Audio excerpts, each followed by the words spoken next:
Hello friends, नमस्कार।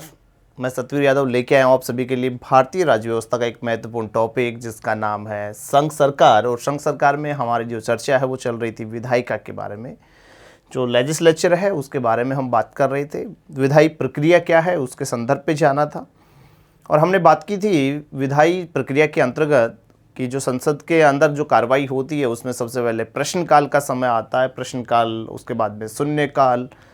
साथ ही हमने ये भी चर्चा कर चुके हैं कि विधेयक और प्रस्ताव किस तरीके से लाए जाते हैं और विधेयक व प्रस्ताव को कितने वर्गीकरण के आधार पे, कितने आधारों पे बांटा जा रहा है, उन सब पे हम बात कर चुके हैं। आज हम इस क्लास में जानेंगे कि कोई विधेयक जब संसद में लाया जाता है तो वह कानून किस तरीके से बनता है और कानून बनाने के लिए क्या प्रोसेस चलती है। तो चलिए दोस्तों, बात करते हैं आज की इस क्लास में और बात करते हैं संसद की विधि निर्माण प्रक्रिया के बारे में कि संसद कानून कैसे बनाती है। एक चीज़ हमने अच्छे से जान ली है कि विधायिका का मूल कार्य ही कानूनों का निर्माण करना होता है। विधायिका यहाँ पे जो संसद है, पार्लियामेंट जो है, वह कानूनों का निर्माण करती है। और कानून निर्माण करने के लिए संसद की जो 3 अंग हैं जिसमें लोकसभा, राज्यसभा और राष्ट्रपति, इन 3 का बड़ा ही महत्वपूर्ण रोल होता है, इनकी भूमिका होती है। तो जानते हैं आज की क्लास में कि संसद की विधि निर्माण प्रक्रिया क्या है। ध्यान दीजिएगा, भारतीय संविधान की अगर बात की जाए तो भारतीय संविधान के आर्टिकल 246 में संविधान की 7वीं अनुसूची के अंतर्गत 7वीं अनुसूची में निर्दिष्ट है। भारतीय संविधान का आर्टिकल 246 है। अब यहाँ पे एक चीज़ अच्छे से जान लेना होगा कि भारतीय संविधान का जो भाग 11 है, संविधान के भाग 11, और संविधान के भाग 11 में केंद्र और राज्यों के बीच संबंधों का यहाँ पर वर्णन किया जा रहा है, जिसमें एक संबंध आते हैं जिन संबंधों को हम कहते हैं विधायी संबंध। विधायी जो संबंध है, विधायी संबंध, और विधायी संबंधों का जो जिक्र है दोस्तों, विधायी संबंधों का जिक्र भारतीय संविधान के भाग 11 के अंतर्गत आर्टिकल 245 से लेकर के 255 के मध्य किया गया है। तो आर्टिकल 245 से 255 के मध्य विधायी संबंध आते हैं केंद्र व राज्यों के बीच, संघ और राज्यों के बीच। तो यहाँ पे भारतीय संविधान के आर्टिकल 246 के अंतर्गत संविधान की 7वीं अनुसूची में भी निर्दिष्ट है, जिसमें सूची 1 और सूची 1 में उल्लेख मिलता है किसका? संघ सूची। तो संघ सूची में जो वर्णित विषय हैं, भारतीय संविधान की संघ सूची में कुल 97 विषय वर्णित किए गए हैं, जिनको गणना की दृष्टि से देखा जाए तो विषयों की संख्या 100 होती है। तो संघ सूची में वर्णित विषय, साथ ही इसी 7वीं अनुसूची में निर्दिष्ट संविधान की जो सूची है, सूची फर्स्ट में संघ सूची है, जबकि सूची 3 में समवर्ती सूची का उल्लेख है। और जैसा कि यहाँ पर 3 सूचियाँ हमारी होती है, संघ सूची, राज्य सूची और समवर्ती सूची। तो संघ सूची और समवर्ती सूची की बात की जा रही है। संघ सूची और समवर्ती सूची, भारतीय संविधान का आर्टिकल 246 कहता है कि संघ सूची और समवर्ती सूची के जो भी विषय हैं, जहाँ पर संघ सूची में 97 और समवर्ती सूची में जहाँ 52 विषय हैं, इन विषयों के ऊपर कानून बनाने की जो शक्ति है, ये विधि निर्माण करने की शक्ति किसके पास होगी? संसद ऐसे विषय पर विधि निर्माण करेगी, कानून बनाएगी। तो कानून बनाने की जो शक्ति है वो संसद के पास आर्टिकल 246 के अंतर्गत 7वीं अनुसूची में निर्दिष्ट जो विषय है, सूची फर्स्ट संघ सूची और समवर्ती सूची, क्योंकि संघ सूची के जो विषय होंगे उन पर कानून केंद्र सरकार बनाती है, संसद बनाती है, जबकि समवर्ती सूची के अंदर केंद्र व राज्य दोनों को अधिकार दिया गया। लेकिन यहाँ पर अंतिम जो पावर है वो संघ के पास निहित होने के कारण तो यहाँ पे संसद विधि निर्माण कर सकती है। लेकिन ध्यान रखिएगा दोस्तों, कुछ ऐसे विषय भी हैं जो कि राज्य सूची में निर्दिष्ट हैं, और जब ऐसी कोई स्थिति पैदा हो जाए कि यहाँ पर राज्य सरकार शासन चलाने में विफल साबित हो रही है, तो ऐसे में राज्य सूची के विषयों के ऊपर भी संसद यहाँ पर विधि निर्माण कर सकती है, जिसके बारे में आर्टिकल 249 में इस बात को वर्णित कर दिया गया और कह दिया जा रहा है कि राज्य सूची के जो विषय होंगे, इन विषयों पर भी राज्यसभा क्या कर सकती है? विधि निर्माण कर सकेगी। ठीक है, तो राज्यसभा को ये पावर दी जा रही है आर्टिकल 249 के तहत। तो आई होप ये बात अच्छे समझ में आ चुकी होगी कि जो विधायी संबंध है केंद्र और राज्यों के, उनके संदर्भ में जो भी विधि निर्माण की शक्ति होगी वो संसद के पास में है। संसद क्या कर सकती है? तो संसद यहाँ पर कानून बना सकती है। और कानून कैसे बनेगा, तो इसके लिए ध्यान दीजिएगा। संसद में यदि कोई विधेयक और मूल रूप से संसद में जो लाए जाने वाले विधेयक होते हैं उनकी प्रकृति साधारण विधेयक की ही होती है, जिसके बारे में हम पिछली क्लास में बात कर चुके हैं कि साधारण विधेयक जो होते हैं वो कौन से होते हैं। ऑर्डिनरी बिल्स के बारे में हम बात कर चुके हैं, टोटल 6 विशेषताओं के संदर्भ पे हम जान चुके हैं। तो कोई विधेयक जब किसी सदन में लाया जाता है तो लाए जाने के बाद वह विधेयक किससे गुजरेगा, विविध चरणों से गुजरता है, अनेक चरणों से गुजरता है।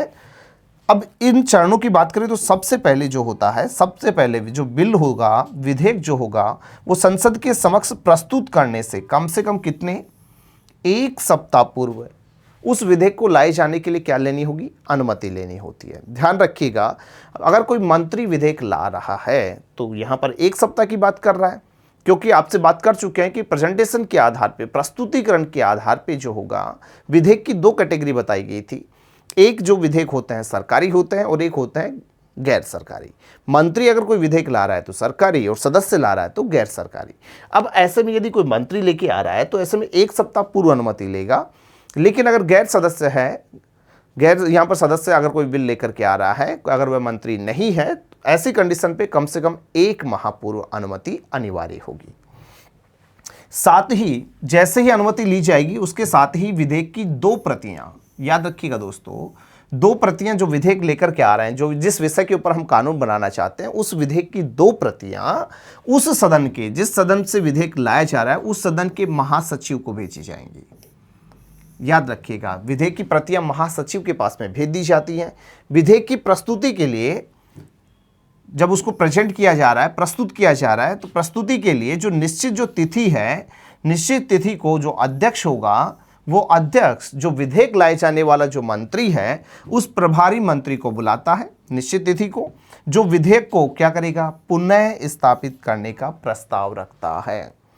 तो विधेयक को पुनः स्थापित करने का जो प्रस्ताव है वो किसके माध्यम से आएगा, संबंधित सदन के जो अध्यक्ष होगा, पीठासीन जो अधिकारी होगा, उसके कहने पर ये लाया जाएगा। प्रस्ताव रखे जाने के बाद अध्यक्ष क्या करवाएगा, इसके ऊपर वोटिंग करवाता है, मतदान के लिए उसे रखेगा, सत्ता पक्ष विपक्ष सभी के सामने उसको रखेगा। और जैसे उसे रखा जाएगा तो ऐसे में हो सकता है कि उस विधेयक का क्या हो भैया, विरोध हो। विधेयक का यदि विरोध हो रहा है तो ऐसे में क्या किया जाएगा, जो अध्यक्ष होगा वो किसको बुलाएगा, जो विधेयक लाए जाने वाला जो प्रभारी मंत्री है, यानी जो प्रस्तावक है, विधेयक लेकर के जो आ रहा है, जो बिल लेकर के आ रहा है, उस प्रस्तावक को बुलाएगा। साथ ही जो उसके ऊपर विरोध कर रहा है उस विरोधी को, दोनों को बुलाएगा और विधेयक के समर्थन में दोनों का संक्षिप्त भाषण करवाएगा कि आप लेकर के आ रहे हैं, इससे क्या बेनिफिट्स होने वाले हैं, और अगर आप इसको नहीं लाना चाहते तो इससे क्या क्या नुकसान हो सकते हैं, उन सभी के बारे में यहाँ पर क्या होगा, संक्षिप्त भाषण करवाएगा। आमतौर पर अगर बात करूं मैं, सामान्यतः विधेयक को जब पुनः स्थापित किया जाता है तो इसमें किसी प्रकार का कोई विरोध नहीं होता कि ठीक है, हम इस पक्ष के आधार के ऊपर ये बिल लेकर के आ रहे हैं और हम चाहते हैं कि ये प्रावधान हो। और जैसे ये स्पष्टीकरण दिया जाता है, देन उसके बाद उसके ऊपर कोई विरोध नहीं होगा। फिर उसकी फाइनली जो चीज़ होनी है वो संसद के वाचन के दौरान यहाँ पे होनी है। अब जैसे ही विधेयक यहाँ पे लाया गया तो विधेयक सदन में मतदान के लिए रखा जाता है, और जैसे ही मतदान के लिए रखा जाएगा तो इसे बोला जाता है प्रथम वाचन। क्या बोला जाएगा दोस्तों, प्रथम वाचन कहते हैं, फर्स्ट रीडिंग होती है। तो बिल की जो फर्स्ट रीडिंग है वो उस विधेयक के ऊपर वोटिंग करवाते समय, जब यहाँ पर प्रस्तावक और विरोधी पक्ष दोनों सहमत हो जाते हैं, उसके बाद में जैसे ही उसे वोटिंग के लिए लाया जाएगा, वो किसी भी बिल का फर्स्ट स्टेप होता है, प्रथम वाचन होता है। ध्यान रखिएगा, मूल रूप से कोई विधेयक जो होता है, विधेयक की अगर थोड़ी सी मैं यहाँ पर बात करना चाहूँ दोस्तों, तो विधेयक लाया कहाँ पर जाता है, संसद में। विधेयक लाया जाएगा संसद में, और संसद के सदन होते हैं 2।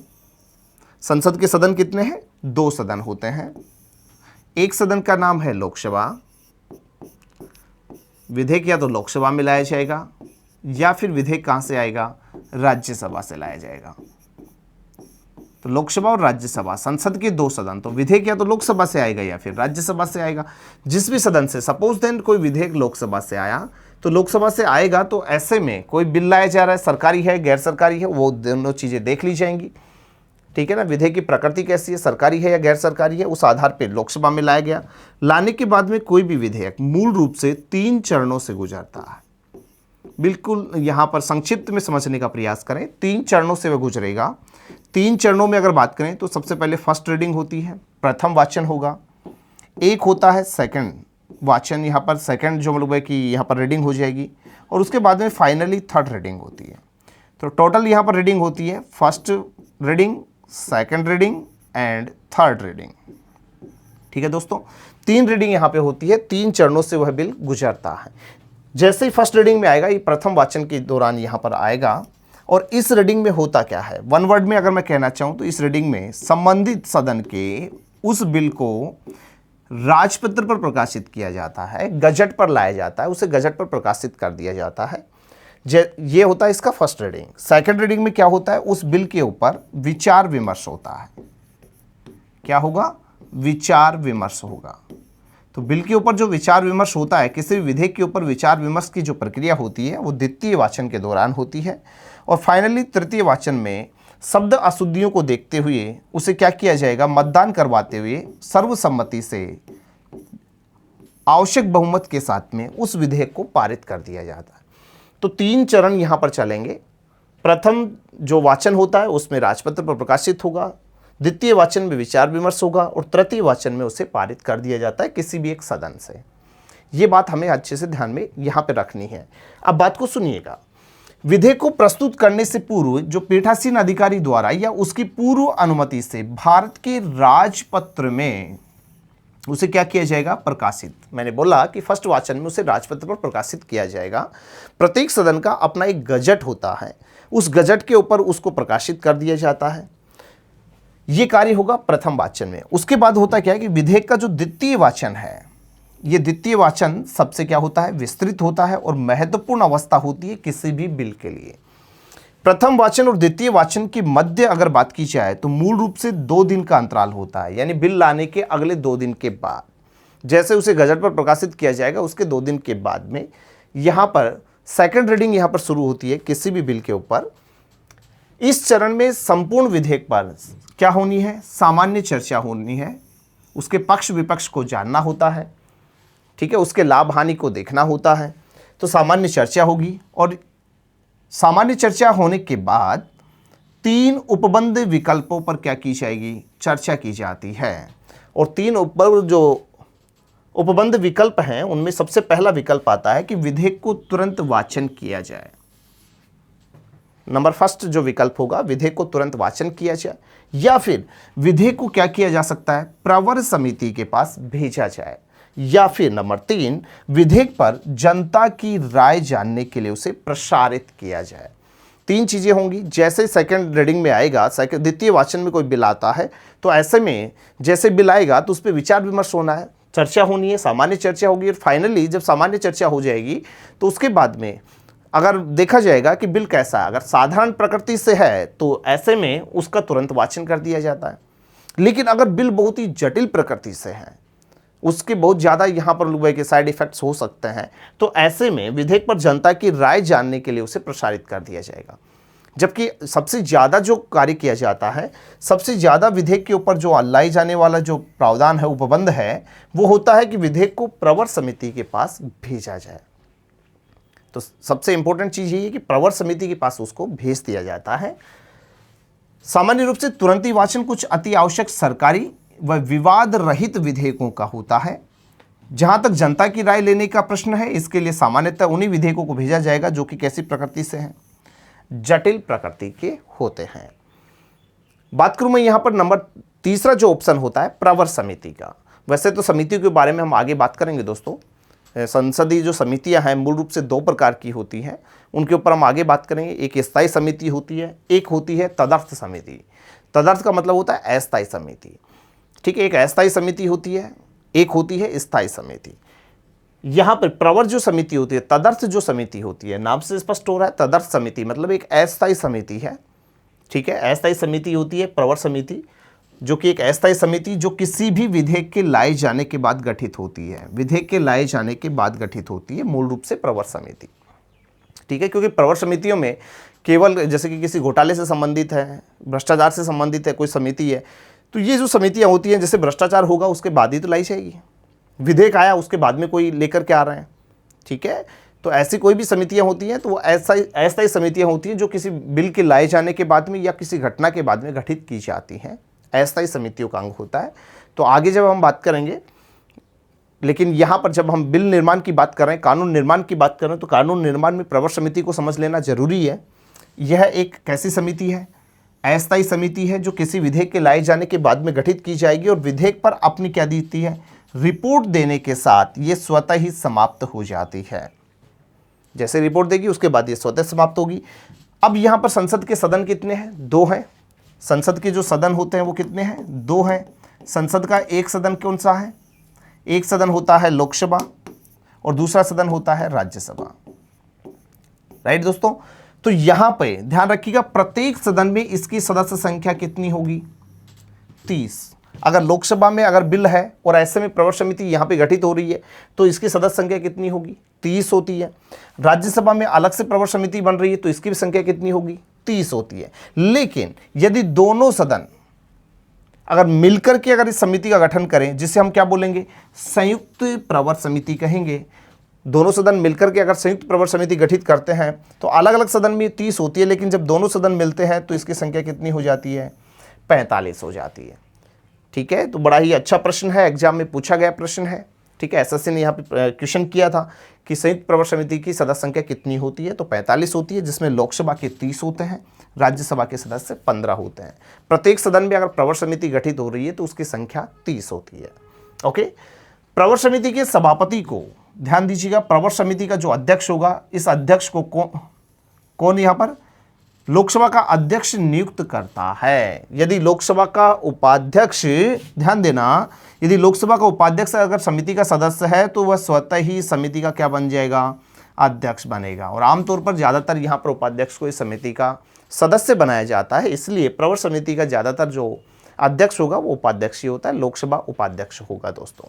ठीक है, वैसे इसकी नियुक्ति कौन कर रहा है? लोकसभा का अध्यक्ष करता है प्रवर समिति के अध्यक्ष की।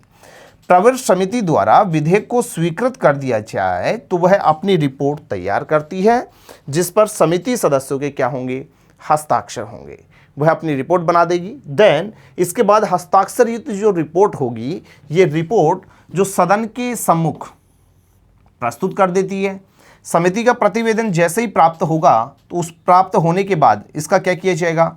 प्रकाशन किया जाएगा कि समिति ने ये रिपोर्ट तैयार की है और इस आधार पर इस बिल को स्वीकृत किया जाए, और इसकी प्रतियां सदन के समस्त सदस्यों को क्या कर दी जाती हैं? भेज दी जाती हैं, जिस पर सदन के सदस्य वापस से क्या करेंगे? पुनः विचार करेंगे। ऐसा नहीं कि जैसे समिति की रिपोर्ट आएगी उसको तुरंत स्वीकार कर लिया जाएगा। समिति अगर रिपोर्ट दे रही है तो समिति रिपोर्ट देने के बाद यहाँ पर क्या किया जा रहा है? उस पर पुनर्विचार होगा, विस्तृत रूप से वाद विवाद होगा, और उसके बाद उस विधेयक की, बिल की प्रत्येक धारा पर क्या होना है? मतदान कराया जाएगा। क्लियर है? जैसे ही मतदान होगा, अब क्या होना है? जब विधेयक के प्रत्येक खंड पर क्या हो चुका है? सदन में विचार कर लेता है, वह उसे स्वीकार कर लेता है, तो उसके बाद क्या शुरू हो जाता है दोस्तों? तृतीय वाचन की प्रक्रिया प्रारंभ होती है। थर्ड स्टेप यहाँ पर आती है, थर्ड रीडिंग यहाँ पर शुरू होती है किसी भी बिल के ऊपर। तो हमने जाना सबसे पहले फर्स्ट रीडिंग होगी, देन सेकंड रीडिंग हो गई, अब आ गई कौन सी? थर्ड रीडिंग की बात आई। तृतीय वाचन की प्रक्रिया यहाँ पे प्रारंभ हो जाती है। यह प्रक्रिया उक्त सदन में विधेयक की कैसी अवस्था है? अंतिम अवस्था होती है। और इस अवस्था की अगर बात की जाए तो इस अवस्था में विधेयक के सामान्य सिद्धांतों पर क्या होती है दोस्तों? बहस होती है। सामान्य सिद्धांतों पर अगर बहस होगी तथा इसी संदर्भ में भाषा संबंधी क्या निकाली जाएंगी? जो अशुद्धियां हैं, भाषा संबंधी जो अशुद्धियां हैं, इन अशुद्धियों को दूर करने के लिए संशोधन रखे जा सकते हैं। तो जो चीज़ें हमने बात की थी अभी जस्ट थोड़ी देर पहले, आई होप ये चीज़ बहुत अच्छे से आपको समझ में आ चुकी होगी। वन वर्ड में, वन स्टेप के अंदर अगर आप जाने तो केवल ये कहानी है पूरी की पूरी। कोई बिल संसद में आ रहा है, लोकसभा या राज्यसभा में आ रहा है, कितने स्टेप से गुजर रहा है? 3 चरणों से गुजर रहा है। प्रथम वाचन में राजपत्र हो गया, द्वितीय वाचन में विचार विमर्श हो गया, और तृतीय वाचन में उसे क्या कर दिया जाएगा? पारित कर दिया जाएगा। जब बिल एक सदन से क्या हो चुका है? पारित हो चुका है, तो ऐसे में बिल क्या होगा? एक सदन से लोकसभा से पारित हुआ तो अब कहाँ पे जाएगा? राज्यसभा में चला जाएगा। और जैसे ही राज्यसभा में जाएगा वापस से वह बिल, विधेयक जो होगा, वापस से 3 स्टेप से गुजरेगा, 3 चरणों से गुजरेगा। उस सदन में वह राष्ट्रपति पर प्रकाशित होगा, फिर इस पर विचार विमर्श होना है और उसके बाद में फाइनली उसे पारित कर दिया जाएगा। जैसे ही दूसरे सदन से कोई बिल पारित होगा, पारित होने के बाद में बिल को कहाँ पे भेजा जाएगा? बिल जाएगा किसके पास में? संसद का जो अभिन्न अंग है, और अभिन्न अंग कौन है? राष्ट्रपति।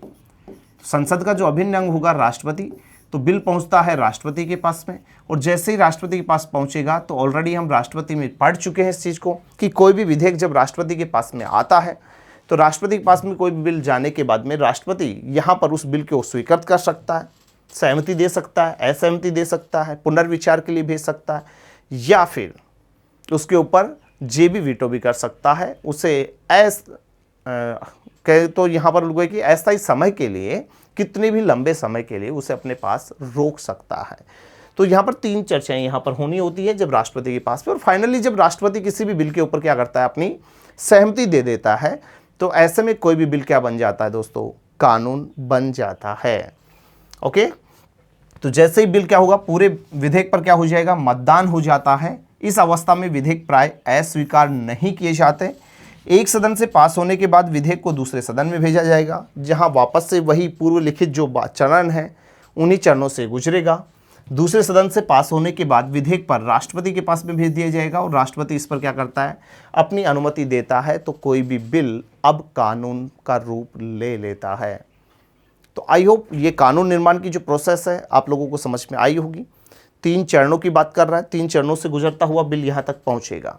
अब यहाँ पर एक चीज़ हमें जान लेनी होगी, हम बात कर रहे हैं यहाँ पर कानून कौन बना रहा है? संसद बना रही है।